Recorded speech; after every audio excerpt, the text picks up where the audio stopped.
On your knees. You don't look like the kind who owns a car like this. Officer Rourke's voice cut through the hum of the pumps as his hand slammed into Evelyn Brooks' shoulder, forcing her down. But before her knees hit the asphalt, her fingers slipped into her coat pocket. One quick, precise motion, and pressed a hidden emergency dial. Then the impact came, rough concrete biting through fabric as her keys skidded away, and Rourke kicked them aside like they were evidence. "I've seen this before," he said louder, playing to the growing audience. "Borrowed car, fake story, and suddenly you're the victim." Her registration was already in his hand, valid, clean, and he crushed it anyway, snapping the cuffs tight around her wrists, as if force could make his version true. Evelyn didn't resist, didn't argue, just watched him with unsettling calm. Rourke smirked, convinced he was in control, completely unaware that the signal she triggered seconds earlier was already moving faster than anything he could stop. Before continuing, comment where in the world you are watching from and make sure to subscribe, because tomorrow's story is one you can't miss. The late afternoon sun cast long shadows across the gas station's weathered concrete as Evelyn Brooks guided her dark blue sedan into an empty spot near pump number 4. The day's heat still lingered, making the air shimmer above the asphalt. Her fingers drummed briefly on the steering wheel as she noted the few locals scattered around the station, their eyes tracking her movements before she even opened her door. She'd driven this route dozens of times before, usually with Raymond. But today, she was making the journey alone before meeting him at the military family scholarship banquet. The station's fluorescent lights buzzed to life overhead, creating harsh pools of artificial brightness that competed with the golden hour sunlight. A red pickup truck idled near the store entrance, its driver watching her through the rearview mirror. Evelyn gathered her wallet and stepped out of the car, her movements measured and dignified. The click of her sensible shoes against the pavement seemed unnaturally loud in the heavy afternoon air. She'd spent decades in military intelligence. She knew when she was being watched, knew how to read a situation. Right now, every instinct told her this stop wouldn't be as simple as she'd hoped. Inside the store, the air conditioning hit her like a wall. The linoleum floors gleamed with fresh mopping, and the coffee machine gurgled in the corner. Behind the counter, a woman with graying hair and a name tag reading Lorna Pike straightened up, her expression shifting from bored to alert. "Afternoon," Evelyn said pleasantly, selecting a bottle of water from the cooler and filling a coffee cup for the road. When she approached the counter, Lorna's eyes narrowed slightly. "Will that be all?" she asked, her tone carrying an edge that didn't match the simple question. "Yes, thank you." Evelyn placed her items down and pulled out her wallet. "Pump 4 as well, please." She handed over her ID with the cash, watching as Lorna studied the license far longer than necessary, turning it over multiple times. The cashier's fingers lingered on the federal clearance marker visible in the corner. "Something wrong?" Evelyn asked calmly. "No, no," Lorna replied quickly, too quickly, handing back the ID. "That'll be $47.50 with the gas." Evelyn counted out $50 in cash, maintaining her composed demeanor despite the growing tension. As she gathered her items and headed for the door, she heard the distinct sound of a phone being picked up behind her. Outside, the temperature had barely dropped, but a new heaviness hung in the air. The man from the red pickup had gotten out and was leaning against his truck, making no effort to hide his staring. Evelyn began pumping her gas, her movements efficient and practiced. "Don't look like she belongs in that car," the man muttered, loud enough to carry across the concrete. A few other customers nodded in agreement. Evelyn kept her eyes on the pump's digital display, refusing to give them the reaction they wanted. She'd faced far worse in her career. Tense operations, hostile interrogations, direct threats. This kind of small-town intimidation was amateur hour in comparison. Still, she noted every detail, every face, every word. habits ingrained from years of intelligence work. The sound of approaching sirens cut through the humid air. Two patrol cars pulled into the station, lights flashing but sirens cutting off, as they parked at angles that effectively boxed in her sedan. Officer Dale Rourke emerged from the first vehicle, his hand already resting on his belt as he approached. His face wore an expression Evelyn had seen countless times before, someone who'd already made up his mind before hearing a single word. "Ma'am, step away from the vehicle," Rourke called out, his voice carrying that particular tone of authority that expected immediate compliance. "Is there a problem, officer?" Evelyn asked, maintaining her position but keeping her hands visible. "Had a report of suspicious activity," Rourke said, moving closer. "Need to see some ownership papers for this vehicle. Why are you lingering here?"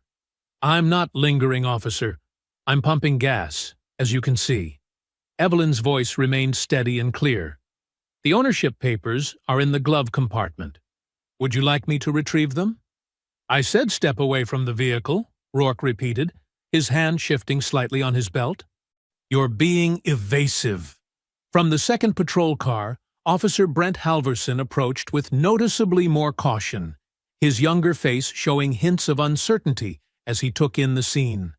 His eyes moved between Evelyn's composed stance and Rourke's aggressive posture. "Ma'am," Halverson started, then glanced at his senior officer as if seeking guidance. Evelyn stood perfectly still, her mind already cataloging every detail of this encounter. Rourke's badge number, the patrol car numbers, the gathering crowd of onlookers with their phones partially hidden, the security cameras mounted on the station's corners. She'd learned long ago that in situations like this, control came not from immediate reaction, but from careful observation and documentation. The gas pump clicked off, the sound sharp in the tense atmosphere. The golden sunlight had shifted to deeper amber, casting long shadows across the scene as Rourke took another step forward, his stance widening as if preparing for resistance that Evelyn hadn't shown. The metal of the gas pump felt cool against Evelyn's palm as she carefully replaced the nozzle. Officer Rourke moved with exaggerated authority, positioning himself between her and the driver's side door of her sedan. His boots scraped against the concrete as he widened his stance, one hand still hovering near his belt. "We've had reports of a suspicious vehicle matching this description," Rourke announced, his voice carrying across the parking lot. "Care to explain what you're doing in our town?" "I'm passing through on my way to an event," Evelyn replied evenly. "What specific law have I broken, Officer Rourke?"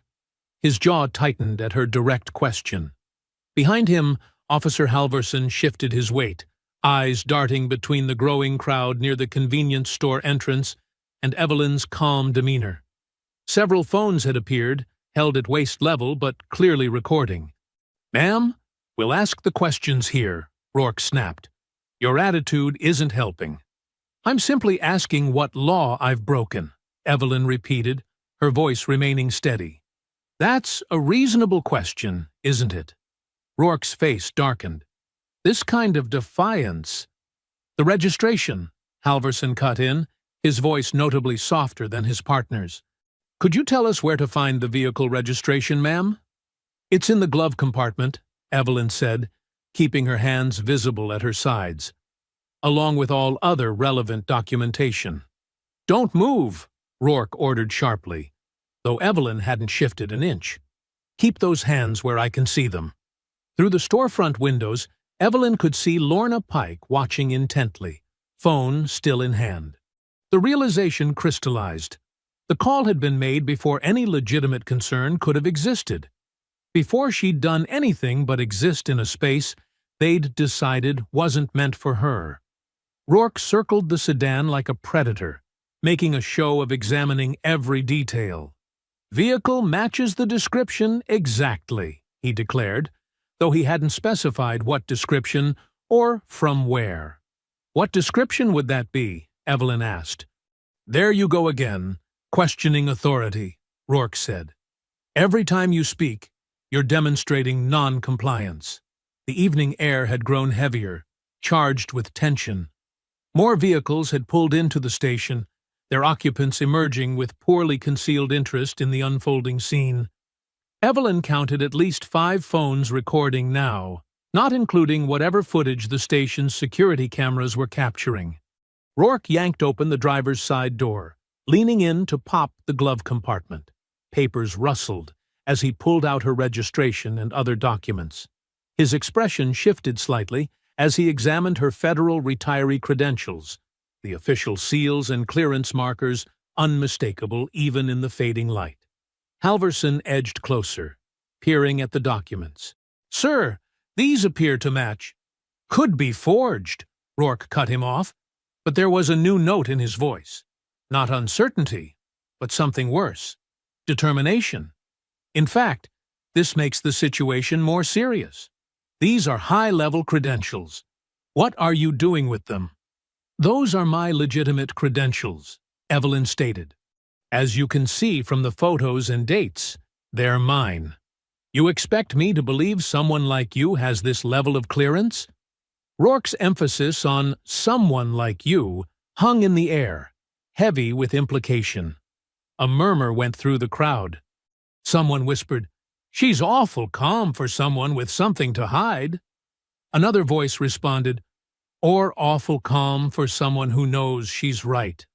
"Officer," Evelyn said, her voice carrying clearly across the parking lot, "I'm going to say this one more time. Those are my legitimate credentials. I've broken no laws. Your suspicions are based on assumptions, not evidence." Rourke's face flushed red. "Turn around and place your hands behind your back."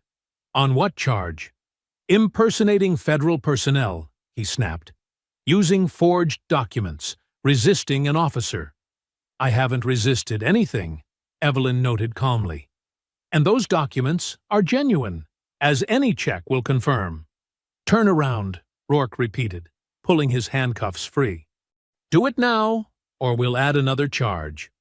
Evelyn met his gaze steadily, then turned, keeping her movements slow and deliberate. The crowd had grown silent, phones still recording as the handcuffs clicked into place around her wrists. The metal was cold against her skin, but her expression remained unchanged. "You're making a serious mistake," she said quietly. "Keep talking," Rourke replied, tightening the cuffs a notch further than necessary. "Just keep digging that hole deeper." Officer Halverson stood to the side, his discomfort now visible as he watched Rourke grab Evelyn's arm. The younger officer's hand moved toward his own phone, then dropped away, his face a mask of indecision. The gas station's lights had fully taken over from the setting sun, casting harsh fluorescent shadows across the scene. In the store window, Lorna Pike had finally turned away, perhaps realizing that her call had set in motion something larger than she'd intended. The crowd's phones continued recording, capturing every moment as Rourke made a show of checking the cuffs one final time. The fluorescent lights of the gas station canopy cast harsh shadows across Evelyn's face as she stood beside the patrol car, her wrists secured behind her back. Her handbag vibrated against the hood where Rourke had tossed it, likely Raymond wondering why she hadn't checked in. Around her, the crowd had grown to nearly 20 people, their phones raised like digital witnesses to her humiliation. "Let's see what else you're hiding," Rourke announced, dumping the contents of her purse onto the hood. Lipstick, tissues, and her wallet clattered across the metal surface. Her phone kept buzzing. Evelyn watched him sort through her belongings with theatrical suspicion, her mind already working several steps ahead. 23 years in military intelligence had taught her to stay calm in crisis, to see opportunities others missed. While Rourke made a show of examining her chapstick for hidden compartments, she shifted her weight, angling herself toward her phone. "These credit cards, we'll need to verify every single one," Rourke declared, spreading them across the hood. "Could all be stolen." "Those cards match the name on my ID," Officer Halverson pointed out, his voice carrying an edge of uncertainty. And the federal credentials look real. The watermarks, the security features. Could all be faked. Rourke cut him off. You'd be amazed what criminals can do these days. Evelyn's phone buzzed again. Rourke glanced at it with annoyance, then turned to rifle through her car's center console. The moment his back was turned, she moved. With practiced precision, she bumped her hip against the hood, causing her phone to slide closer. Years of training let her activate the emergency protocol through the lock screen with 2 quick taps, a safety feature she and Raymond had set up for traveling spouses of high-ranking officers. The signal would reach Raymond's security detail within seconds. She'd never had to use it before, but she knew exactly what would happen next. The protocol would trigger an alert showing her GPS location, the time, and a snapshot from her phone's camera, capturing the patrol car, the handcuffs, everything. "What are you doing?" Rourke demanded, spinning back around. "Standing exactly where you put me," Evelyn replied evenly. "Officer, you're making a mistake that will reach well beyond your local chain of command." Rourke laughed, but there was an edge to it. More threats? More name-dropping? He snatched up her phone, shoving it into his pocket. "Let me guess. You know important people? They'll be very angry about this." "I don't make threats," Evelyn said. "I'm simply stating facts." Halverson had picked up her federal credentials again, studying them with growing concern. "Sir, these really do look authentic. The holographic seals, the security threading. This level of documentation isn't something you typically see."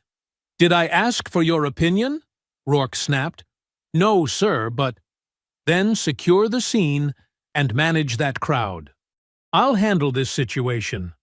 The younger officer hesitated, then moved toward the onlookers, his posture radiating discomfort. Several people had their phones pointed directly at him now, capturing his obvious reluctance to participate. Less than 5 minutes had passed since the handcuffs clicked shut, when the radio on Rourke's shoulder crackled to life. The voice that came through wasn't the usual local dispatch. "Unit 47. Confirm current status of detainee Evelyn Brooks. Over." Rourke frowned, keying his radio. "Dispatch, Unit 47.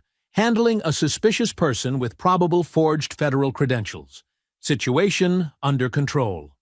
"Negative, Unit 47. Please verify. Do you currently have Evelyn Brooks in custody?" "This is a priority verification request.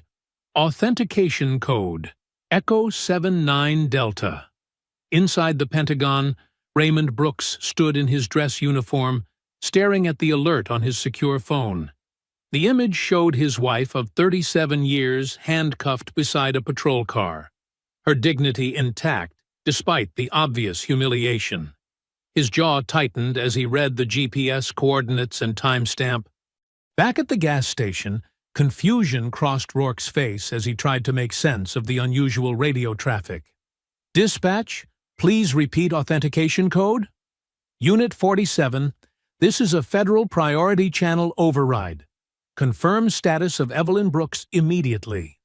Evelyn watched Rourke's expression shift from confusion to the first flickers of worry. She could almost see him trying to process how quickly this had escalated beyond his control. His hand moved to his radio, then dropped away as if unsure how to respond. "Sir," Halverson called from near the crowd, "there's something else. The credentials. They're showing active in the federal database. I just ran them." Rourke's face flushed red. Rather than acknowledge the mounting evidence, he grabbed Evelyn's arm roughly. "Get in the car. We'll sort this out at the station." "That would be unwise," Evelyn said calmly. "Shut up!" Rourke snarled, yanking open the rear door. "You don't give the orders here." With firm hands, he pushed her into the back seat, not bothering to ensure she could sit comfortably with her hands cuffed behind her. The door slammed shut with unnecessary force, sealing her in the cage-divided space. "Unit 47, respond immediately regarding status of Evelyn Brooks," the radio insisted. Rourke ignored it, jumping into the driver's seat.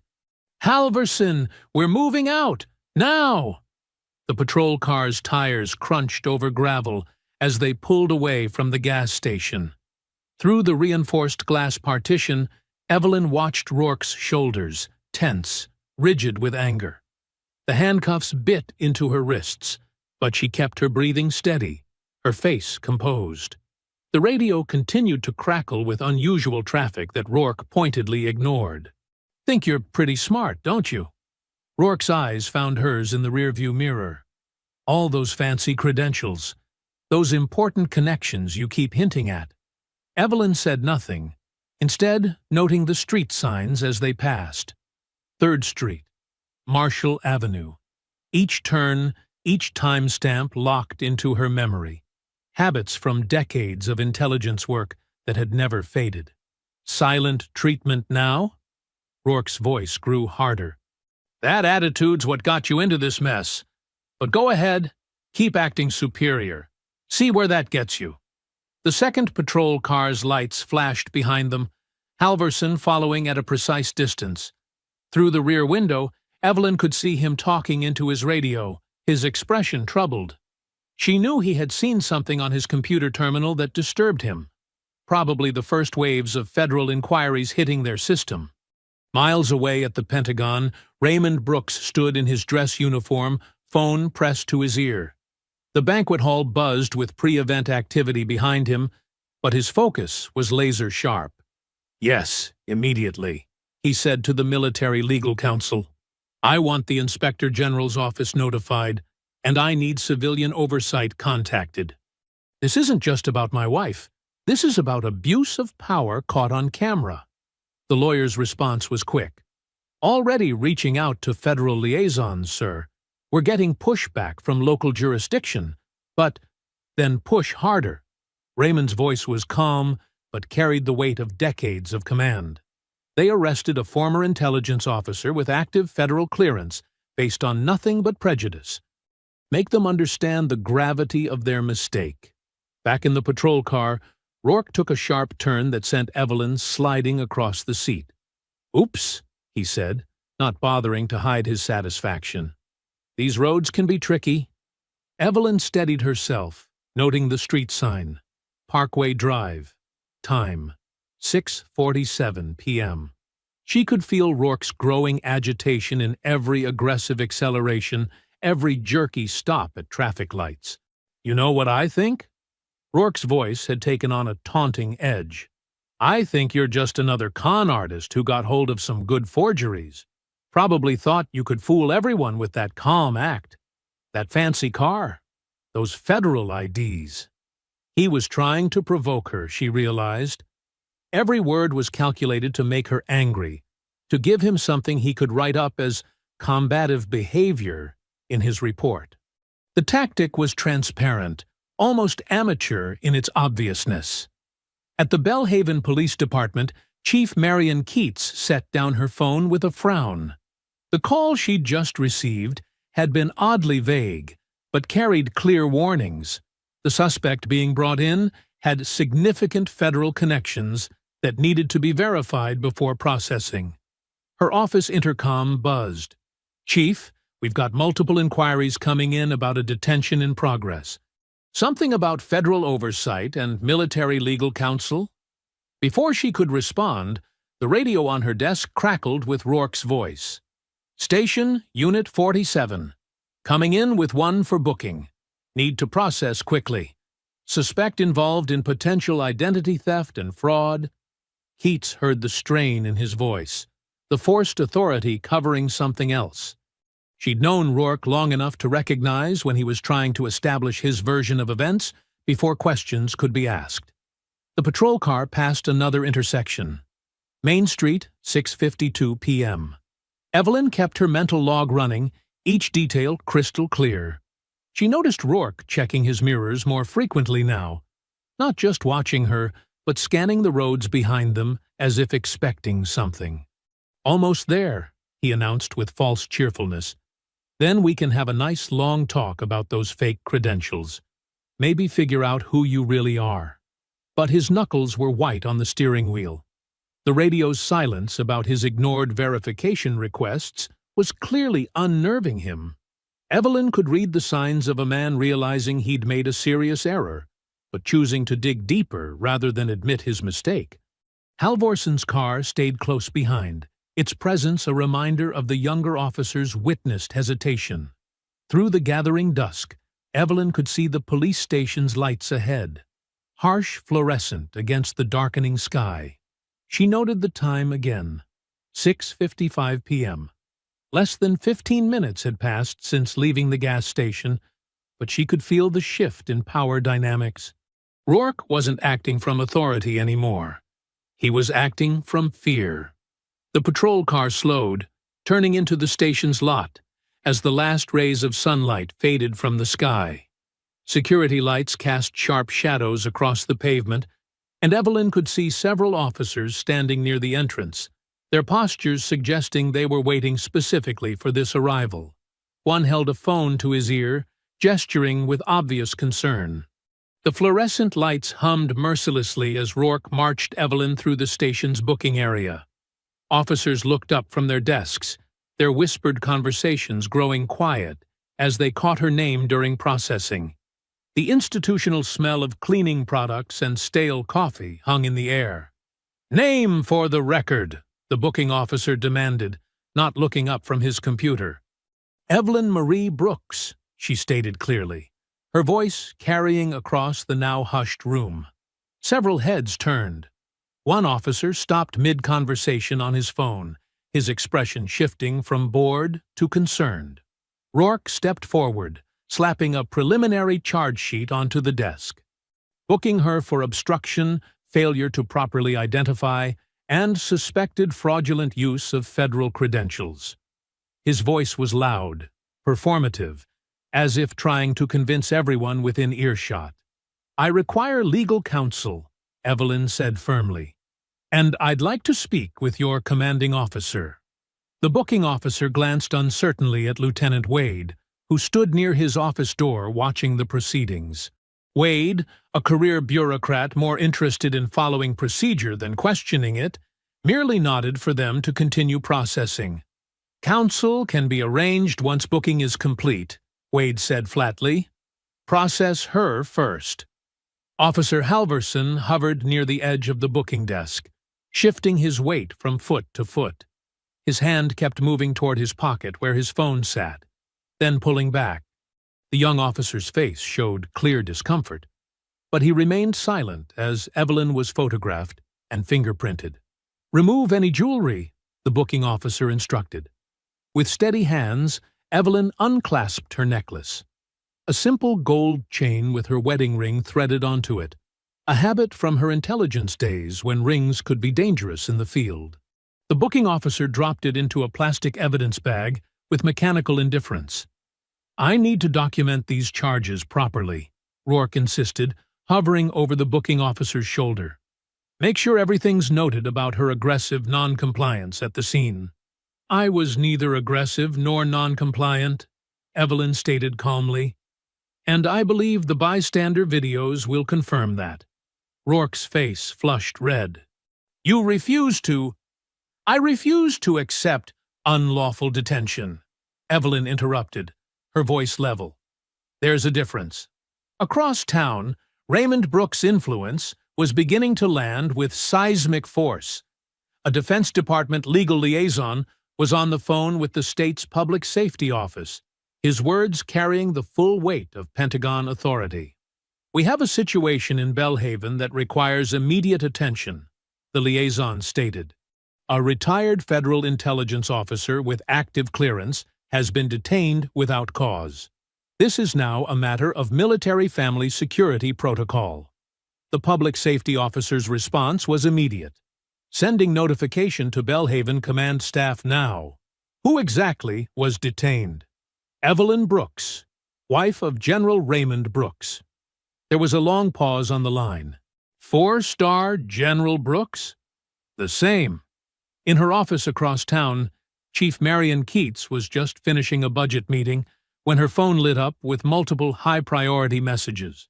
She opened the first one and felt her stomach drop. The name Evelyn Brooks jumped out at her, followed by terms like federal oversight and Military liaison. Her phone rang immediately after. Chief Keats, the state public safety director's voice was tense. Are you aware that your department has arrested the wife of a 4-star general? Keats felt her professional composure crack slightly. I was just notified of a detention, but not the full circumstances. I'm heading to the station now. Fix this, the director ordered. The Pentagon has already been involved for... There was a pause as he checked something. Jesus. Less than 5 minutes after the initial detention. This is about to become a nightmare if it's not handled properly. Back at the station, Evelyn stood with perfect posture as her belongings were catalogued, her phone, her purse, her car keys, each item tagged and bagged while Rourke stood nearby, his earlier bravado cracking under the increasing number of worried glances from his colleagues. Through the station's windows, emergency lights suddenly reflected off the walls. A vehicle had pulled up fast outside. The front doors burst open as Chief Keats strode in, her face a mask of controlled alarm. She took in the scene, Evelyn standing dignified in custody, Rourke trying to appear busy with paperwork, Halverson looking like he wanted to disappear. "Why?" Chief Keats demanded, her voice cutting through the station's uneasy quiet. "Is Evelyn Brooks in a holding cell?" The fluorescent lights continued their relentless buzzing, highlighting the growing tension in the room. Every officer present seemed to be holding their breath, aware that they were watching the beginning of what could become a career-ending disaster for everyone involved. The harsh fluorescent lights cast stark shadows across the holding area as Chief Keats's heels clicked sharply against the linoleum floor. She found Evelyn Brooks sitting perfectly straight on the metal bench, her hands folded in her lap, where faint red marks from the handcuffs were still visible. Despite the institutional surroundings, Evelyn's composure remained unshaken. "Get this cell opened right now," Keats ordered, her voice tight with controlled panic. The attending officer fumbled with his keys, the metal jangling loudly in the tense silence. "Mrs. Brooks," Keats said, adopting a diplomatic tone as the cell door swung open. "I want to personally apologize for this unfortunate misunderstanding. We'll have you out of here immediately." Evelyn stood slowly, her movements deliberate. "A misunderstanding," she repeated, her voice level, but carrying an edge that made Keats shift uncomfortably. "Is that what we're calling unlawful detention now?" "The situation escalated unnecessarily," Keats offered, gesturing toward the corridor. "I assure you we can correct any paperwork and resolve this quickly." "The paperwork?" Evelyn's gaze was steady. "Will correcting paperwork erase the spectacle of my arrest at that gas station? Will it undo Officer Rourke's false charges? Or perhaps it will magically make everyone forget watching me being handcuffed without cause?" From a speakerphone in Keats's office, General Raymond Brooks's voice carried through the open door. "Chief Keats, I want to be absolutely clear. My wife will not be pressured into quietly accepting what's happened here." Keats glanced toward her office, where the conference call with Washington remained active. "General Brooks, I understand your concern. We're working to—" "You don't understand yet," Raymond interrupted, his calm tone carrying decades of command authority. "But you will. A civil rights attorney, Sonia Vale, is already en route to your station. I suggest you ensure all evidence is properly preserved until she arrives." Officer Rourke burst into the holding area, his face flushed. "Chief, I can explain everything. The vehicle matched." "Matched what exactly?" Evelyn turned to face him. "The registration and insurance were in order. My federal credentials were valid." "What exactly justified your actions?" Rourke's mouth opened and closed, but no coherent defense emerged. The documents found in Evelyn's car had demolished his claims of suspicious activity or vehicle theft. His earlier certainty crumbled under her direct gaze. Keats watched the exchange with growing dread. She had seen enough internal affairs cases to recognize when a situation was spiraling beyond containment. "Lieutenant," she called to Wade, who hovered nearby, I want all body camera footage from Officers Rourke and Halverson preserved immediately. Get me the dispatch recordings and any security footage from the gas station as well." "Already done, Chief," Wade replied quietly. The State Oversight Office called. They were insistent about proper evidence preservation. The fluorescent lights continued their merciless humming as Keats led Evelyn toward the booking area to process her release. Each step echoed with the weight of consequences neither Rourke nor the department had anticipated an hour ago. "Your personal effects are being gathered," Keats said, trying to maintain professional courtesy. "Your vehicle will be brought around front." "My vehicle never should have been impounded," Evelyn stated, "just as I never should have been arrested." "Let's be very clear about that, Chief Keats." In the main office, Officer Halverson sat at his desk, looking increasingly ill as he reviewed his own body camera footage. The video showed exactly what Evelyn had described: an immediate escalation without cause, Rourke's dismissal of valid identification, and the deliberate humiliation of a woman who had done nothing wrong. The booking officer returned with Evelyn's belongings in a plastic property bag. Her phone showed multiple missed calls from military and civilian contacts. The necklace with her wedding ring was carefully removed from its evidence bag, and Evelyn placed it back around her neck with dignity that made several officers avert their eyes. Through the station's front windows, camera flashes began popping as reporters gathered on the sidewalk. News traveled fast in Belhaven, and the arrest of a four-star general's wife was exactly the kind of story that drew media attention like moths to flame. A sleek black sedan pulled up to the curb, and a woman in a sharp business suit stepped out, briefcase in hand. Sonia Vale's reputation preceded her. She had successfully handled multiple civil rights cases against law enforcement agencies. Her arrival made Chief Keats's stomach tighten with professional dread. "Mrs. Brooks," Keats tried one final time, "I want to assure you that the department will be held accountable," Evelyn finished quietly. "Not because of who my husband is, but because what happened today was wrong. And it happens to people without my connections every day in places just like this." The front doors opened, and Sonia Vale strode into the station, her heels clicking against the floor with purpose. The reporters outside pressed closer to the windows, cameras raised, as the story they sensed was about to become even bigger than they imagined. The fluorescent lights hummed in the small interview room as Sonia Vale settled her briefcase on the metal table. Through the frosted glass, camera flashes flickered like distant lightning. Evelyn sat with perfect posture, her hands folded neatly on the scratched surface. "Don't let them rush you out of here," Sonia advised, pulling out a legal pad. "Chief Keats wants this wrapped up quickly, but we need to be thorough. Have they given you documentation showing all charges are formally dropped?" "They just processed my release papers," Evelyn replied. "The desk sergeant seemed eager to get me out the door." Sonia's eyes narrowed. "Let me check something." She stepped out briefly and returned with a young clerk who clutched a manila folder. "The charges are currently marked as pending review," the clerk explained, shifting uncomfortably under Sonia's sharp gaze. "Pending review?" Sonia's voice could have cut steel. "So they're maintaining the option to pursue charges after the media attention dies down?" "Absolutely not." She turned to Evelyn. "This is a classic move. Release you now to diffuse tension, then quietly process charges later when nobody's watching." The clerk backed toward the door. I'll let Chief Keats know you have questions about the status." Through the window, more camera flashes illuminated the parking lot. Clara Vance pushed through the gathered reporters, her press badge catching the light.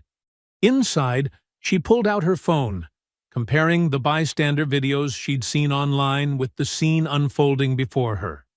The department's attempt to minimize the incident already clashed with the raw footage showing Rourke's aggressive approach and Evelyn's calm dignity. Evelyn's phone buzzed, a secure video call from Raymond. His face appeared on the screen, command presence intact despite the worry in his eyes. "I can be there in 2 hours," he said, without preamble. "The Joint Chiefs will understand." "No," Evelyn replied firmly. "Stay where you have the most impact. This isn't about using rank to fix one incident. It's about making sure they can't bury what happened." "You're sure?" His concern was evident even through the encrypted connection. "I'm sure. Use the channels that matter. Make the system work the way it should." Evelyn's voice held the same steady authority it had maintained throughout the ordeal. A knock at the door preceded Chief Keats's entrance. She'd switched to a more conciliatory tone, but tension lined her face. "Mrs. Brooks, we can have an officer drive you to a hotel," she offered. "There's no need to deal with the media circus out front." "Actually, there is," Sonia interjected. "My client was publicly humiliated without cause. She'll leave publicly, on her own terms, not sneaked out the back like someone who has something to hide." "The department has apologized," Keats began. "Verbally," Sonia cut in, "while maintaining pending charges and refusing to acknowledge wrongdoing." "That's not an apology, Chief Keats. That's damage control." Outside the interview room, Clara watched Officer Halverson slump at his desk, staring at his incident report. His discomfort was visible as he glanced between the blank form and his body camera footage playing silently on his monitor. Rourke paced near the break room, his earlier arrogance curdled into defensive anger. "She was argumentative," he muttered to anyone who would listen. "Refusing to comply?" "The videos show otherwise," Clara spoke up, making notes. "In fact, they show quite clearly that you escalated without cause." Rourke's face darkened. "Press isn't allowed back here." "Public building," Clara replied calmly. "And this is a story of public interest." Back in the interview room, Sonia gathered her materials. "We're ready to leave," through the front door. "The media," Keats started. "We'll see exactly who you arrested today," Sonia finished. "A respected military spouse and retired federal employee who committed no crime, but was treated like a criminal. That's not our problem to manage, Chief Keats. It's yours." Evelyn stood, smoothing her jacket. Despite hours in a holding cell, she carried herself with unshakable composure. Her wedding ring caught the light as she adjusted her necklace. "One more thing," Sonia added. "We'll need copies of all footage, radio traffic, and documents related to this incident. I'm sure you understand why." Keats's jaw tightened, but she nodded to the records clerk hovering nearby. They moved toward the lobby, where the media lights created a wall of white through the glass doors. Clara Vance watched Evelyn's measured steps, noting how officers moved aside, some averting their eyes. This wasn't just about one bad arrest or one officer's prejudice. This was about power, accountability, and what happened when the system chose the wrong target. Evelyn paused at the doors, squaring her shoulders.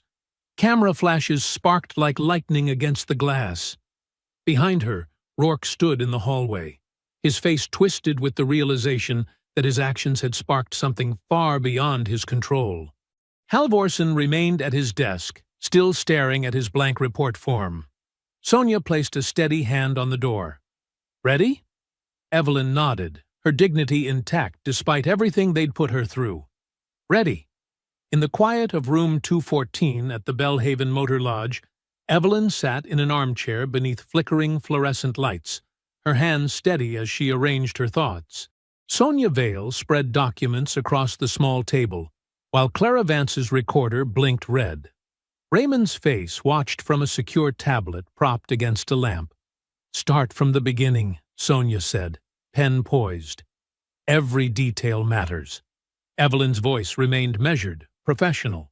"I pulled in around 5:40 p.m. The station wasn't busy, maybe 4 other vehicles total. I noticed the cashier watching me through the window before I even got out of the car." "This would be Lorna Pike," Clara confirmed, checking her notes. "Yes. When I went inside to pay, she held my ID longer than necessary, studying it like she expected to find something wrong. I bought water and coffee, paid cash.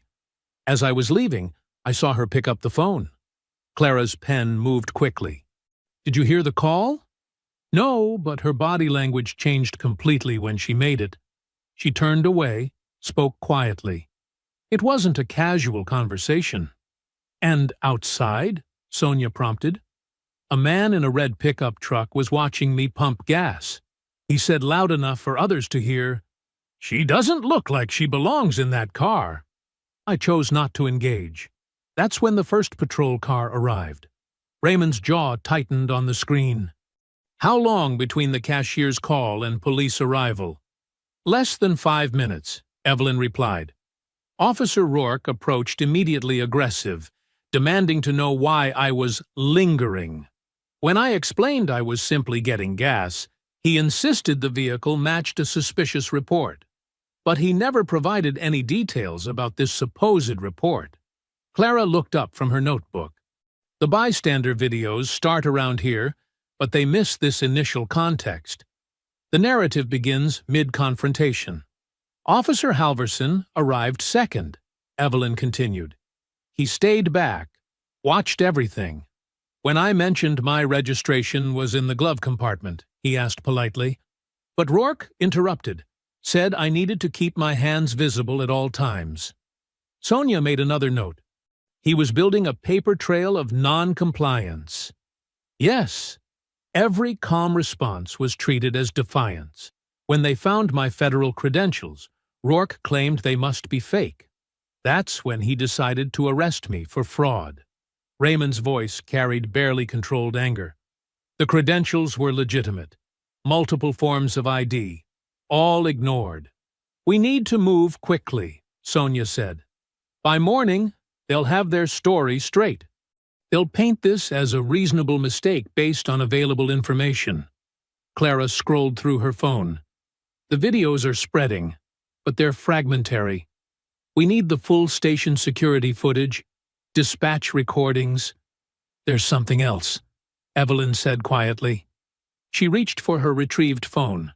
When I was first detained, I activated an emergency protocol, something from my intelligence workdays. It sends location data and partial audio metadata to secure servers. Sonia straightened. You have transmission records from the actual arrest? Yes. The system captured GPS coordinates and sound pattern data before Rourke took my phone. It won't have complete audio, but it proves I triggered a real-time emergency alert. The timestamp will match dispatch records. That's crucial, Clara said. It shows you had immediate concern for your safety, enough to activate official protocols, and it contradicts any claim that this was a routine stop that simply went wrong. Raymond nodded on screen. Federal Civil Rights Division is aware and monitoring.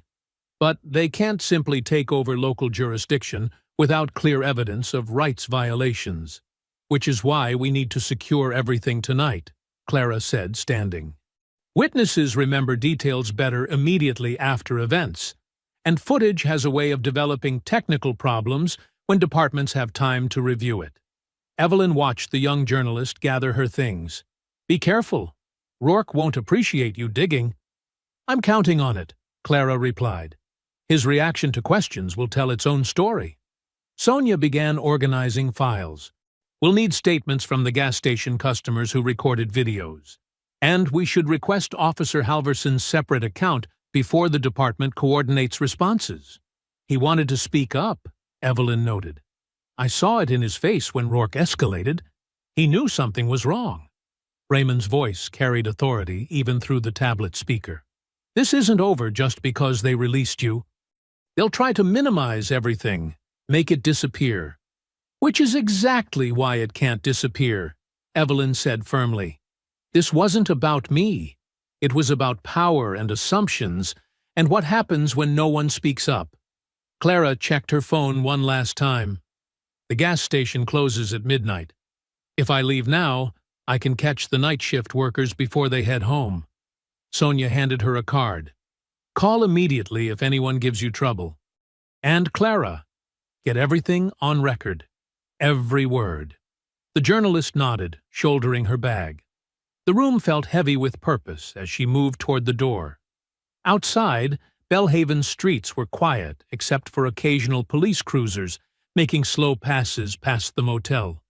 "We should review your statement again," Sonia said to Evelyn as Clara left. "The timeline needs to be absolutely precise." The clock on the wall ticked past midnight. In the soft lamplight, Evelyn's composure remained unshaken as she prepared to revisit every moment of her humiliation. Not for revenge, but for accountability. The fluorescent lights of the Belhaven Gas and Go cast harsh shadows across the nearly empty parking lot as Clara pulled in just after midnight. Only two other vehicles remained, a battered maintenance truck and what appeared to be the night clerk's sedan. The neon "Open" sign buzzed faintly, creating an eerie glow against the dark windows. Inside the hotel room across town, Evelyn sat at the small desk, methodically reviewing her handwritten account, while Sonia cross-referenced times and locations. The scratching of their pens filled the quiet room. Clara pushed through the gas station's glass door, triggering a tired electronic chime. Behind the counter, a young man with sandy hair and a name tag reading Mike looked up from his phone. "We're still open for another hour," he said automatically. "I'm Clara Vance with the Belhaven Herald," she replied, showing her press badge. "I need to speak with Lorna Pike about an incident that occurred here earlier today." Mike shifted uncomfortably. "Lorna left early. Said she wasn't feeling good after what happened. Manager let her go home around 8. Feeling shaken up, was she?" Clara pressed, pulling out her notebook. "About calling the police on an innocent woman?" "Look, I just started my shift at 10, Mike said, but his eyes darted away. "I wasn't here for any of that. But you've heard about it. What exactly did Lorna tell you during shift change?" Mike hesitated. "Just that there was some trouble with a customer. But she seemed really nervous, kept saying how fast the police showed up after she called. Like, way faster than normal." Clara's pen moved quickly. "How fast do police usually respond to calls from this location?" "Depends. Maybe 15, 20 minutes for something routine? But today?" He shook his head. "Lorna said it was like they were waiting around the corner. Couldn't have been more than 3 or 4 minutes." Looking up from her notes, Clara spotted the surveillance cameras mounted in the corners. "I'll need to speak with the owner about preserving all security footage from today." "That's Mr. Whitaker. He's not here this late." Clara was already pulling up the gas station's business listing on her phone. "Then I'll call him at home." This is time-sensitive. Back at the hotel, Sonia's laptop screen illuminated her focused expression as she drafted urgent legal notices. "We need to demand immediate preservation of all video evidence, radio traffic, dispatch logs, and booking documentation," she explained to Evelyn. "Once these notices are served, destroying or altering records becomes a separate offense." Evelyn nodded, but her mind kept returning to the crowd at the gas station. "What bothers me most isn't Rourke's behavior. We expect some officers to abuse power. But all those people just watched. No one spoke up. The bystander effect," Sonia said quietly. "Everyone assumes someone else will intervene." The tablet on the desk lit up with Raymond's incoming call. His face appeared, looking tired but determined. "I've made arrangements to fly in at 600, he said. "And I've been speaking with Judge Marshall. She's retired from the federal bench, but still has connections. She can recommend civil rights attorneys who specialize in cases like this." "Good," Sonia replied. "We'll need strong representation. Local counsel won't be enough for what's coming." Evelyn's phone buzzed with a news alert. She opened it and felt her stomach tighten. They're already spinning their story. The Belhaven Police Department had just issued a statement. Earlier today, officers responded to reports of suspicious activity at a local business. The subject in question initially refused to comply with lawful commands during a routine investigation. While regrettable, All actions taken by officers were appropriate and in accordance with department policy regarding suspicious vehicle alerts and potential identity fraud. We are reviewing the incident internally, but maintain that proper procedures were followed. Sonia read over Evelyn's shoulder and swore softly. They're not even waiting until morning to start the cover-up.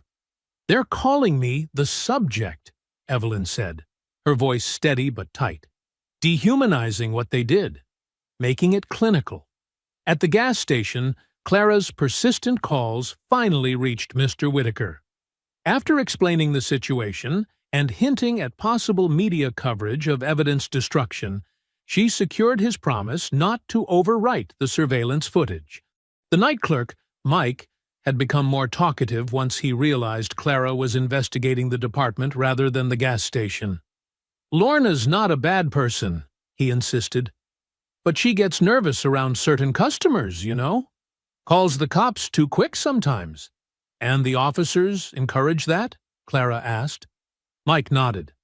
"They tell us better safe than sorry. Report anything suspicious." He paused. "But what happened today? That wasn't right. That lady wasn't doing anything wrong."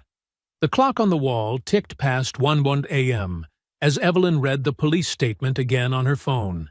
Each carefully crafted line twisted reality, transformed her dignity into defiance, her composure into non-compliance. They had taken her humiliation and reframed it as justified procedure. "So, that's how they want to play this," she said quietly. Raymond's voice came through the tablet, firm with conviction. "Then we'll show them exactly who they chose to target." The digital clock on the motel nightstand blinked 1:17 a.m. as Evelyn rubbed her tired eyes. The room had become a makeshift command center, with papers spread across every surface and the constant glow of screens illuminating determined faces. Despite the exhaustion setting in, no one suggested stopping. Clara's text messages kept lighting up Sonia's phone as she tracked down witnesses from the gas station incident. "Got another confirmation," Sonia announced, scanning the latest update. A truck driver named Marcus Weber recorded most of the interaction on his phone. He's willing to submit a sworn statement about Rourke's behavior. Evelyn nodded from her position at the small desk, where she continued documenting every detail she could remember. The coffee from the motel lobby had grown cold, but she sipped it anyway. The gas station owner finally agreed, Clara reported through the speakerphone. "Mr. Whitaker says he'll secure the surveillance footage until your team arrives in the morning, Sonia. He seemed nervous about getting involved, but he's cooperating." "That's something," Sonia replied, making another note in her legal pad. "If we can get clean copies of that footage before anyone has a chance to interfere, it could be crucial." Around 2:30 a.m., Raymond called with an update from Washington. "I've arranged a meeting with state-level investigators for 9 a.m., he said, his voice showing no signs of fatigue despite the hour. "They're taking this seriously, especially given the potential civil rights implications." The news that Chief Keats had placed Officer Rourke on administrative leave came through shortly after 3 a.m. Sonia received the official notification on her laptop and quickly scanned the details. "It's paid leave," she noted, "but at least they're acknowledging the need for some action." They've also requested all officers involved submit detailed reports before their next shifts. "They're trying to show good faith," Evelyn observed, though her tone remained skeptical. Or at least the appearance of it. The room fell into focused silence for the next hour, broken only by keyboard clicks and occasional updates from Clara, who was still out gathering statements from witnesses. The first hints of pre-dawn began to lighten the sky outside their window when everything started to unravel. Sonia's laptop chimed with a new message at 4:15 a.m. Her expression darkened as she read it. "We have a problem," she announced, causing both Evelyn and Raymond, still connected by video call, to look up. "The body camera footage from Rourke. They're claiming the file is corrupted." "Convenient," Evelyn said quietly. "That's not all," Sonia continued, scrolling through the notification. The dash cam upload is showing as incomplete, with critical segments missing. And they've amended Rourke's initial booking report with new language about your demeanor, Evelyn. They're painting you as confrontational and uncooperative from the start. Raymond's voice came through sharp and clear. Can they substantiate any of these claims? That's the problem, Sonia replied, frustration evident in her tone. The technical issues create reasonable doubt. They can claim equipment malfunction rather than deliberate tampering. And booking reports are routinely updated with additional details. They'll say they're just being thorough. Clara's voice joined in through the speakerphone. What about the suspicious vehicle alert Rourke used as his pretext? I've been trying to track down its origin. Already looked into that, Sonia said. There's no clear paper trail. The dispatch logs show it was called in, but the details are vague.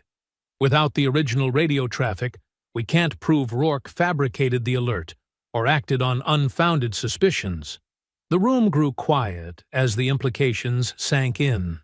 Their early momentum, the sense that truth would prevail through proper channels, suddenly felt naive. The system wasn't just resistant. It was actively working to protect itself. Evelyn stood and walked to the window, looking out at the empty motel parking lot. They're not just denying wrongdoing, she observed. They're building a counter-narrative, one that makes their actions seem justified, even necessary. The timing isn't accidental, Sonia added. They're moving quickly. While witnesses are tired, memories are fresh, and pressure is high.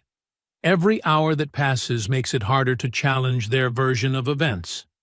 The sky had begun to lighten imperceptibly as 5 a.m. approached. Raymond's voice came through one last time before he boarded his flight. I'm about to take off. Stay focused. They may have institutional power, but we have truth on our side. As the first hints of dawn touched the horizon, Belhaven was waking up. Police shift changes were beginning. Reports were being finalized. Stories were being aligned. The machinery of departmental self-preservation was already in motion, working to transform a clear case of prejudice and abuse into a murky question of procedure and perception. Clara's final update of the night came through. Just heard from a source inside dispatch. They're calling in their union reps and legal team for an early morning briefing. Belhaven PD is circling the wagons. The clock hit 5 a.m., just as Raymond's plane touched down at the regional airport. In the motel room, Evelyn watched the sun begin to rise over a town that had wronged her, and now sought to deny that wrong had ever occurred. The motel room door opened softly at 6:15 a.m. as Raymond Brooks entered, still in his formal military attire from the previous evening's interrupted banquet. Evelyn stood from her position at the desk, her posture straight despite the exhaustion evident in her eyes. The couple shared a quiet moment, exchanging a look that carried decades of shared strength. You didn't have to come, Evelyn said, though her hand reached for his. Yes, I did, Raymond replied simply, his calm presence filling the room without dominating it.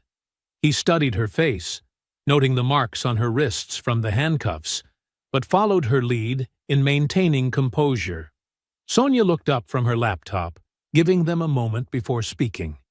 General Brooks, we need to move quickly this morning. Belhaven PD is already working to control the narrative. I'm aware, Raymond nodded, setting his briefcase down. And please, call me Raymond. We're all on equal footing here. He turned to Evelyn. This is your fight. Tell me how I can support you. Evelyn gestured to the papers spread across the room. We've been mapping out our immediate priorities. The gas station footage is critical. We need to secure it before anyone can suggest technical difficulties with those cameras too. I've drafted preservation letters, Sonia added, holding up a stack of documents. We need to serve them immediately, not just to the station but to dispatch, the department, and any business with security cameras in line of sight. The door opened again as Clara entered, carrying fresh coffee and a determined expression. "I've got something," she announced, setting the drinks down. "2 witnesses are ready to go on record, including Marcus Weber, a truck driver who was filling up at the far pump." "What did he capture?" Sonia asked, immediately alert. "Video and audio from before Rourke even approached Evelyn," Clara explained, pulling up the clip on her phone. Weber was suspicious of how the officers arrived so quickly, so he started recording early. You can hear Rourke's tone from the start, aggressive, accusatory. There's no evidence of resistance because there wasn't any. Evelyn watched the small screen, her expression tightening as she relived the moment. Raymond placed a steady hand on her shoulder but remained silent, letting her process the footage on her own terms. "This directly contradicts their statement about your behavior," Sonia noted, already making notes. "Weber's willing to sign an affidavit?" Clara nodded. "He's a regular long-haul driver, no criminal record, no agenda. Just a citizen who recognized injustice when he saw it. He's waiting at the truck stop down the road, ready to make a formal statement." "We need to move now," Evelyn decided, gathering her belongings. "The gas station opens for morning rush in less than an hour. Once the day starts flowing, it'll be harder to access their systems without interruption." The group moved with purpose, taking 2 cars to maintain mobility. Raymond drove Evelyn while Sonia and Clara followed, all arriving at the Bellhaven Gas and Go, just as the manager, Tom Whitaker, was unlocking the front doors. "Mr. Whitaker," Sonia called out, approaching with her credentials ready. "I'm Sonia Vale, legal counsel for Mrs. Brooks. We spoke by phone earlier about preserving your security footage." Whitaker glanced nervously between the group and the empty street. "Look, I don't want any trouble. This is a small town." "There won't be any trouble," Raymond assured him, his presence professional rather than intimidating. "We're simply here to secure evidence before it can be lost or altered." "The preservation letter protects you legally," Sonia explained, handing him the document. "It shows you complied with proper procedure." Whitaker read the letter quickly, then nodded. "The system's in my office. It keeps 72 hours of footage before overwriting." He led them inside, past the counter where Lorna Pike had made her suspicious call the previous evening. The security setup was basic but functional: 4 exterior cameras and 2 interior, all recording continuously. Whitaker pulled up the previous day's timeline, and the group watched as Evelyn's sedan appeared on screen. The footage was telling. From the moment she pulled in, every movement was calm and deliberate. She paid for her gas, made her small purchases, and returned to her car without incident. The interior camera caught Lorna Pike's furtive phone call, and the exterior views showed the rapid arrival of patrol cars that followed. Most importantly, the cameras captured the entire interaction with crystal clarity. Evelyn's composed responses, Rourke's aggressive stance, the unnecessary escalation to handcuffs. There was no resistance, no suspicious behavior, nothing to justify the force used or the charges filed. Sonia began the process of properly downloading and documenting the video files, while Clara took detailed notes about camera angles and timestamps. Evelyn watched the scene unfold again on the monitor, her dignity intact even as she relived the humiliation. The final frame showed Officer Rourke taking physical control of a situation that had never required force, his hand on Evelyn's arm, his posture rigid with unearned authority, his expression showing satisfaction rather than concern for public safety. The county administration building loomed stark against the morning sky as Evelyn, Raymond, Sonia, and Clara made their way through security. The conference room on the 3rd floor already held a mix of tense energy and starched professionalism. 2 state investigators sat reviewing preliminary reports, while Chief Marion Keats stood by the window, her blazer perfectly pressed, her expression carefully neutral. "Mrs. Brooks," Keats said, stepping forward with an extended hand, "I want to personally express my regret for any inconvenience." Let's save the apologies for after we review the evidence, Sonia interrupted, setting up her laptop. The state investigators, Martinez and Collins, straightened in their chairs. Keats took her seat, smoothing her jacket. Of course. We're here to establish the full context of last evening's incident. Officer Rourke was responding to what he believed was a credible vehicle theft concern. That's not supported by the evidence, Sonia said, turning her screen to face the room. We have complete footage from the gas station, starting with Mrs. Brooks's arrival. The video played in silence. Evelyn's calm transaction inside. The cashier's furtive call. The rapid arrival of patrol cars that suggested prejudgment rather than investigation.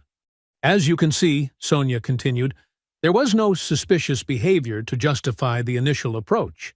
Mrs. Brooks provided her registration when asked.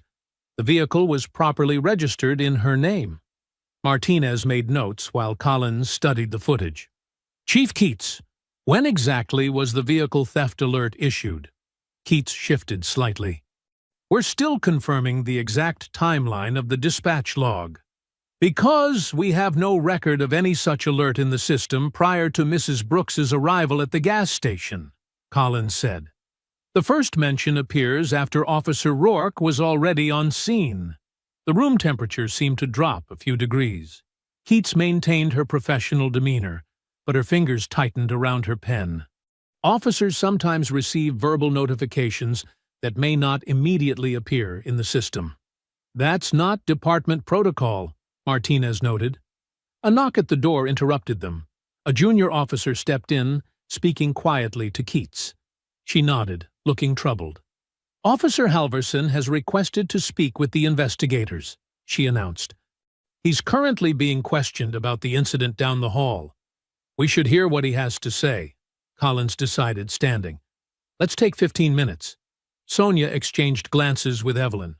This wasn't in their morning strategy, but it could work in their favor. Raymond remained quietly observant, his military bearing a steady presence in the room. When Collins and Martinez returned, their expressions had shifted. The professional distance had been replaced by focused intensity. Chief Keats, Collins said, Officer Halverson has provided some concerning information about last night's arrest procedures. Keats sat straighter. Officer Halverson is a junior officer who may not have fully understood. He specifically stated that he observed Mrs. Brooks's valid identification and registration during the initial contact. Martinez cut in. He claims he voiced these concerns to Officer Rourke before the arrest was made. More significantly, Collins added, he reports being instructed to maintain the vehicle theft narrative regardless of contrary evidence. That suggests deliberate falsification of probable cause. Clara, who had been taking careful notes, looked up sharply. Her phone buzzed with incoming messages about the department's earlier statement. The online response was already turning against Belhaven's version of events. Chief Keats, Sonia said, your department issued a statement at 1:47 a.m. claiming Mrs. Brooks resisted lawful commands. We now have multiple video angles showing that never happened. We have an officer admitting to being pressured to support a false narrative. And we have clear evidence that proper procedure was ignored from the moment your officers arrived on scene. Keats glanced at her department's legal counsel, who looked increasingly uncomfortable. We take these concerns very seriously, she began, but her usual polish was cracking. If any procedural errors occurred— This goes well beyond procedural errors, Martinez interrupted. We're looking at potential civil rights violations, falsification of official reports, and unlawful detention based on apparent bias. The morning sun had climbed higher, casting harsh light through the windows. Evelyn sat composed, her presence a silent rebuke to every attempt to minimize what had been done to her. I think we need to expand this investigation, Collins announced, closing his notebook. Chief Keats will need complete access to your department's records, including any communications from last night. And Officer Rourke's personnel file, Martinez added. Clara's phone buzzed again. The video clips were spreading online, along with witness statements that contradicted the department's official position. Belhaven's attempt to control the narrative was unraveling by the hour. "We'll break for lunch," Collins said, checking his watch. "When we reconvene, we need to discuss proper preservation of evidence and witness statements." As the room began to clear, Sonia's phone lit up with an incoming message. She read it quickly, then turned to Evelyn and Raymond. "The Federal Civil Rights Division is sending attorneys," she said quietly. "They'll be here by this afternoon." Clara's fingers flew across her keyboard in the fluorescent-lit newsroom of the Belhaven Herald. 3 monitors surrounded her, one displaying the gas station security footage, another showing witness videos, and the third with her draft article. The afternoon sun filtered through dusty Venetian blinds as she cross-referenced every detail. "The footage needs to be unimpeachable," she muttered, replaying the critical moments. The security camera had captured Evelyn's initial transaction, her composed demeanor, and the cashier's suspicious glances. Clara noted the timestamp, 6:47 p.m. Less than 3 minutes later, patrol cars appeared. Her phone buzzed with a text from Sonia. "Green light on footage release." State investigators have secured originals. 2 desks over, her editor Thomas leaned back in his chair. "You better be damn sure about every word, Clara. This isn't just local anymore." "That's why I'm triple-checking everything," she replied, not looking up. She had arranged the evidence chronologically. Gas station arrival, suspicious call, police response, escalation, and arrest. Each point was documented with either video evidence or witness statements. In a nearby office building, Evelyn and Raymond sat with Sonia reviewing printed copies of Clara's draft. Sonia highlighted sections that aligned with their legal strategy while explaining which details needed to wait. "The timeline is crucial," Sonia said, circling a paragraph. "It shows how quickly they escalated without cause. But we hold back the specifics of your emergency alert system for now. That's part of our broader case." Evelyn nodded, studying the draft. "The facts speak for themselves. No need for dramatic language." Raymond's phone lit up with updates from the Pentagon's legal office. Federal attorneys were already reviewing jurisdiction questions and civil rights implications. But the immediate focus remained on Clara's story, the first comprehensive public account of what happened. At the police station, state investigators Martinez and Collins methodically collected records. They found dispatch logs, radio communications, and internal emails from the previous night. The department's IT specialist watched nervously as they copied server data. All communications regarding Mrs. Brooks's arrest need to be preserved, Martinez instructed. "Any deletion or alteration of records will have serious consequences." Chief Keats paced in her office, phone pressed to her ear. The mayor wanted updates. The county commissioner was asking questions. The department's statement from last night looked increasingly foolish as more evidence emerged. "We're preparing a revised statement," she assured them. "Our officers were working under difficult circumstances, with limited information." But even as she spoke, Clara was embedding the bystander's video into her article. The clip's audio captured Rourke's tone clearly. "Step away from the vehicle now. You better start explaining what you're doing here." Evelyn's measured response. "I've shown you my registration and ID. What law have I broken?" Rourke. "Don't get smart with me. People passing through don't drive cars like this." Clara typed rapidly, letting the exchange speak for itself. She included Halverson's presence in the background, his visible hesitation when the documents proved legitimate. The security footage showed the growing crowd of witnesses, phones raised to record the injustice unfolding. At 3:15 p.m., Clara sent the final draft for editorial review. By 3:45, the story was live on the Herald's website with the headline, "Video Evidence Contradicts Police Account of Brooks' Arrest." The article spread quickly. National news outlets picked it up within minutes. Social media exploded with clips showing Evelyn's dignity contrasted against Rourke's aggression. Comment sections filled with outrage as readers saw the moment Rourke dismissed valid federal credentials. In the temporary legal office, Sonia's phone began ringing constantly. Other civil rights attorneys wanted to consult. More witnesses came forward.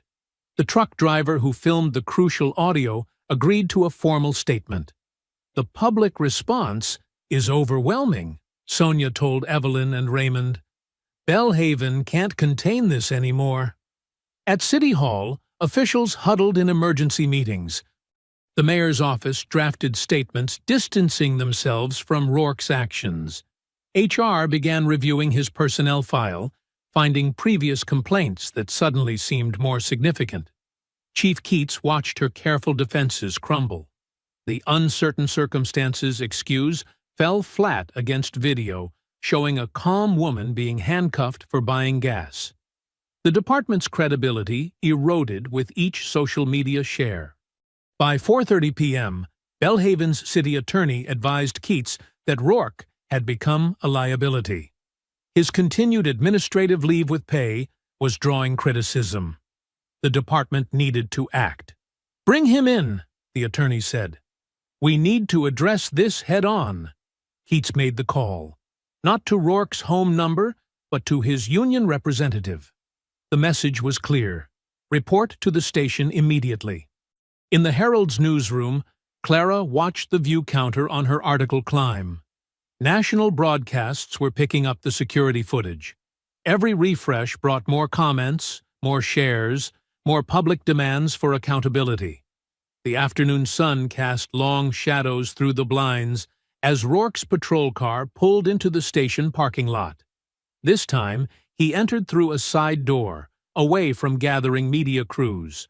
The officer who had confidently arrested Evelyn Brooks now walked quickly, head down, no longer carrying the authority he had wielded so carelessly the night before. The late afternoon sun cast harsh shadows across the Bellhaven Police Department's brick facade. News vans lined the street, their satellite dishes reaching skyward like metal trees. State investigators' vehicles crowded the parking lot, their official plates gleaming. Inside, Dale Rourke sat rigid in a conference room chair, his uniform still crisp, but his confidence cracking. Chief Keats stood near the window, arms crossed, while two state investigators spread documents across the table. "Officer Rourke," Investigator Martinez began, "we have some serious discrepancies to address." He laid out 3 items: the gas station surveillance footage, Rourke's incident report, and the dispatch log. "Your timeline doesn't match the video evidence." Rourke shifted in his chair. "It was a high-stress situation. The subject was Mrs. Brooks," Chief Keats corrected sharply.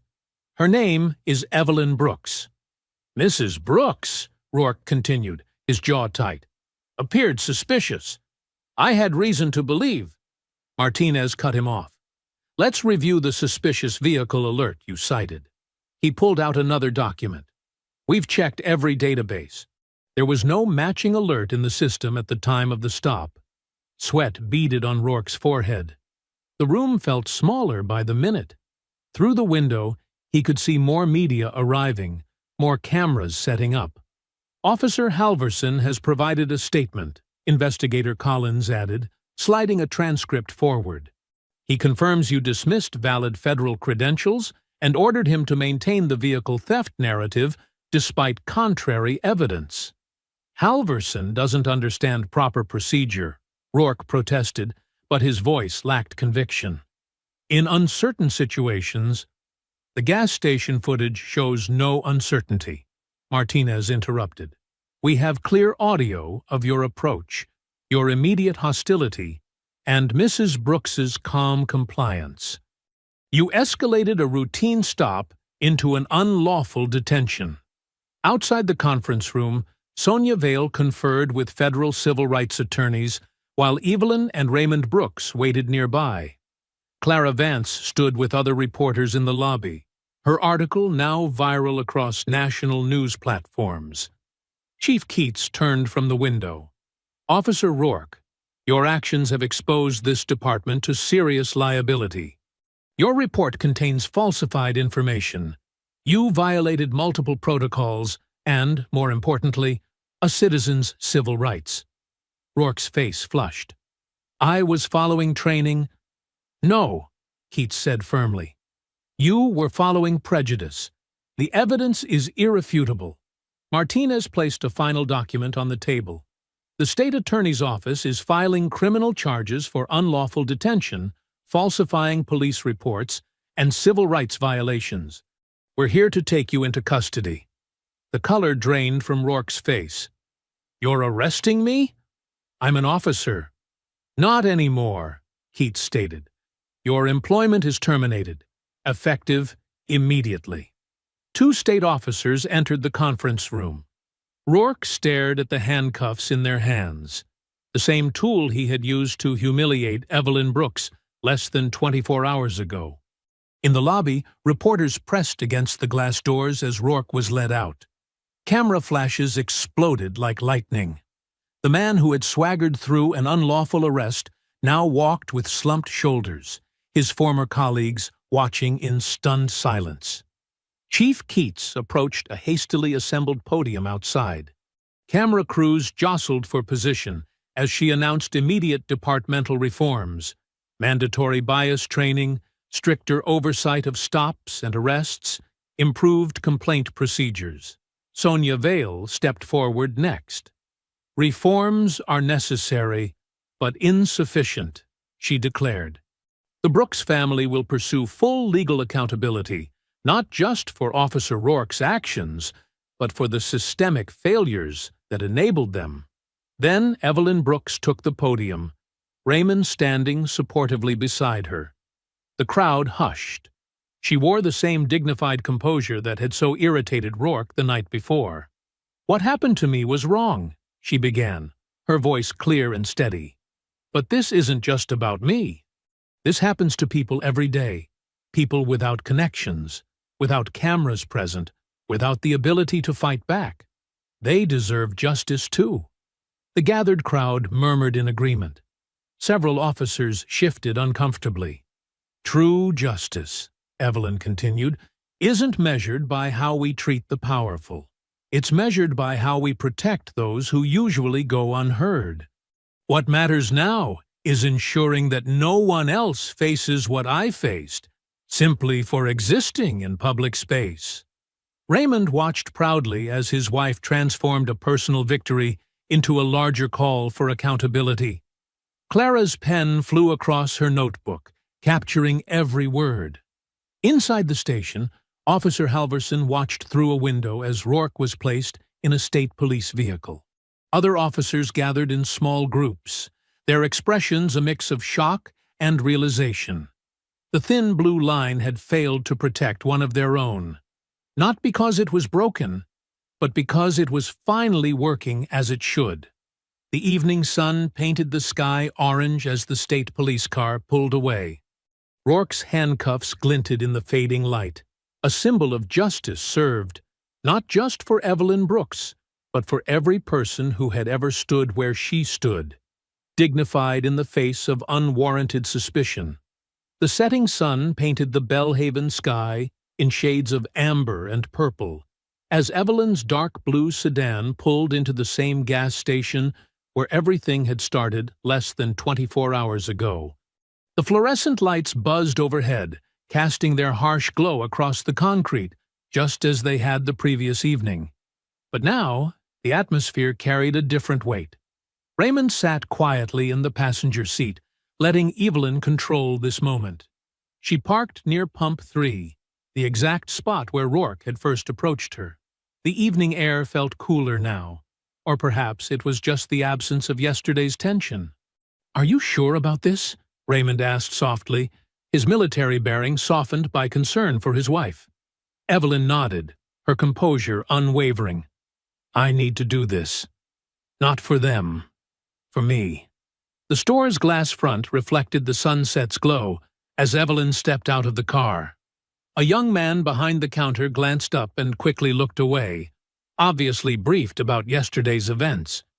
Two customers browsing the snack aisle fell silent as she entered, their discomfort palpable. The station owner, Mike Dawson, emerged from his office, his face flushed with anxiety. He was a tall man with graying hair who seemed to have aged years since yesterday. "Mrs. Brooks," he stammered, "I want to personally apologize for—" Evelyn raised her hand, stopping him mid-sentence. "I'm here to buy water, Mr. Dawson." Nothing more. Her voice was neither harsh nor forgiving, simply matter of fact. She wouldn't absolve them of responsibility just to make them feel better. The security cameras that had captured yesterday's injustice still blinked their red lights overhead. New signs near the register announced updated policies about customer service and non-discrimination. Dawson had clearly been busy trying to protect himself from liability. "Lorna won't be working here anymore," Dawson offered awkwardly, as Evelyn selected a bottle of water from the cooler. "We're implementing new training." "Because you were exposed," Evelyn stated calmly, placing her water on the counter. "Not because it was right." The owner fell silent, understanding the truth in her words. The young cashier rang up the purchase with trembling hands, avoiding eye contact.